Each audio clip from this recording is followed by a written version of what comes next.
محسوس کرتا۔ اسی طرح دن گزرتے گئے اور لڑکی پیار اور محبت کے سائے میں ہر فکر سے بے پرواہ پرورش پاتی رہی، مگر اس کو دیکھ دیکھ کر میں کبھی کبھی سوچتا کہ اس کی وجہ سے مجھے دمادوں والا بننا پڑے گا، مجھے یہ ذلت بھی برداشت کرنا ہوگی۔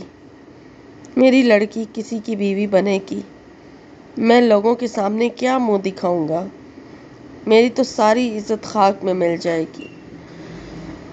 اور آخر کار میری غیرت نے مجھے جھنجھوڑا، میرے صبر کا پیمانہ لبریز ہو گیا اور میں نے طے کر لیا کہ اس ذلت کے سامان کو دفن کر کے ہی دم لوں گا۔